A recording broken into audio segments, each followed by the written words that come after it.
How's it going, film and TV fans? Welcome back to another review on the Off the Cuff Film Reviews channel. Welcome back to the next episode in my look back at the Final Destination film franchise. Today we are looking at Final Destination 3, released in 2006 and directed by James Wong, with original music by Shirley Walker, starring Mary Elizabeth Winstead, among other people as well. But Mary Elizabeth Winstead is the main character in this movie. Now, like I've mentioned in the previous reviews, this one is the one that I have the most personal connection from, because for some, well, I wouldn't say unknown, it's very much known why, but for the reason why, this is the only one of the franchises I watched prior to literally like a week or so ago. So, which is why when I reviewed them, I didn't watch it, I just watched 1, 2, 4, 5, because I'd seen through it and I've seen it so many times that I know the movie backing out. And yeah, it is one of my favourite movies of all time, because it's one of the most nostalgic movies I have nostalgia for, despite the fact it's fucking horrifying and gave me hella nightmares when I was younger. But again, the main reason why I watched this movie all those years ago was because it had roller coasters on the front, and I've been a massive roller coaster theme park fan, theme park enthusiast is the correct term, all my life. And you know, I just saw it had roller coasters on the front and thought, you know, that's cool, I'll watch it. And I was fucking horrified, because while the roller coaster scene itself actually didn't terrify me or scare me at all, it's actually more the tanning saloon death, where they get burnt to death, that really fucking got me when I was younger. I used to fucking have terrible nightmares about that, and never want to go to a tanning salon. Not that men do it that much, but you know, not staying clear from that shit forever. But this movie, like I said, personal reasons, I love it for quite a lot of reasons. I think the rollercoaster sequence is one of the more fun sequences of this entire franchise, I think.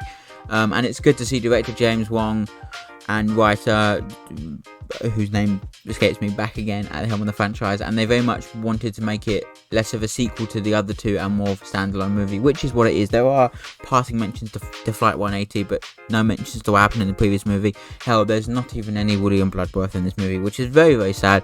But Tony Todd, like I mentioned previously, is still in this movie, albeit in a voice-only fashion as the devil mascot for the roller coaster, which is really cool, I think. But yeah, I really like Final Destination 3, I always have. It's always been one of my more favorited ones of the franchise, one I'd watched them more, obviously. But, you know, again, a movie I had a lot of personal love for because of the nostalgia towards it, and I also think it is quite well made as well. And again, like I mentioned in the previous video, this is the one where the effects start to be slightly digitized, but not, it's not terrible here, and it's not as you go forward, but it's not as good. There's a lot of scenes where you can clearly, like when you see the behind the scenes stuff, there once again did do all of the effects practically, but it looks like in the editing process, and I know James Edgerton's pointed this out in the Dead Meat Kill Count, and I agree with him, that it just looks like in the editing process that a lot of the gore effects were just, when they were done in real, in practically, but they were just like had visual effects put over them to make them like they look so much worse in the final product, and they look like they've had visual effects just shoved over them. Specifically when the guy gets his head crushed by the gym equipment, like that looks quite digital, despite the fact there is behind the scenes footage to prove that they did in fact destroy not a real person's head, but like a mold of the actor's head. There's one really cool, there's one really funny transition, another thing that again James Edgerton is pointing out in his video, but you know, I think it's something worth pointing out again. There's a transition where the girl's down in the tanning bed, and you see the tanning beds from like a bird's eye perspective, and then it cuts to their coffins at their funeral, which I just think, like James Edgerton said, that's fucking hilarious in my humble opinion, and it is fucking funny. But yeah, Final Destination 3 is one of my more favoured movies of this franchise. I think it's a point in the franchise where after this things start to feel different, I think, for worse and for better or for worse for the most part. But I think this is certainly the turning point for the franchise, really, I think.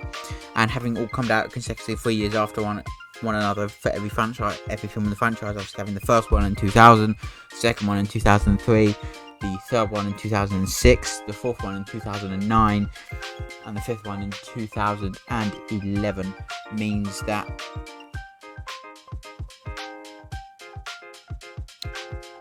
I mean, the gap wasn't as big between 4 and 5, but that can be nullified.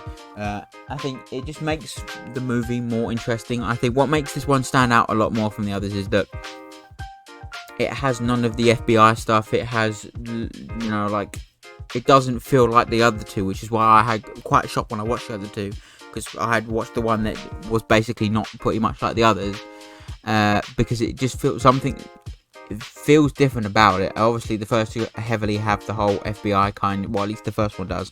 There is elements of that in the second one, but this one just feels more refined and more trying to do its own thing, and I can really appreciate it, instead of being sort of like a let's try and cram sequelism into it by making it. But these people died backwards, but also the people who are almost dying in this movie also would have died if they hadn't been affected by the people who got off Flight 180, and blah, blah, blah, like try and cram a whole fucking law in the second film, which I'm glad they decided to not continue down that road in this movie, and actually for the rest of the franchise, because there isn't, anything where it connects exactly to the first one like in the second one. It's all more just, they all mention Flight 180 because that was supposedly the first one that happened, except for 5, but we'll get into that when we get to it. But yeah, again, Final Destination 3 is a very special one for me. I think it's brilliant. I do think Mary Elizabeth Winstead's performance is really good in this movie, and most of the other cast do a really good job as well.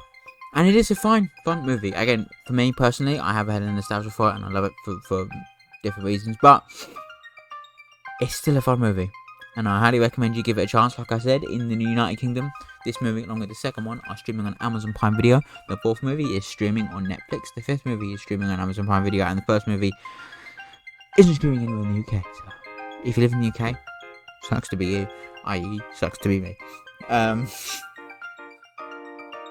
Because the best one isn't streaming. Anyway, thanks so much for watching my review of Final Destination 3. Again, this is the last one that will feature a review theme, as the others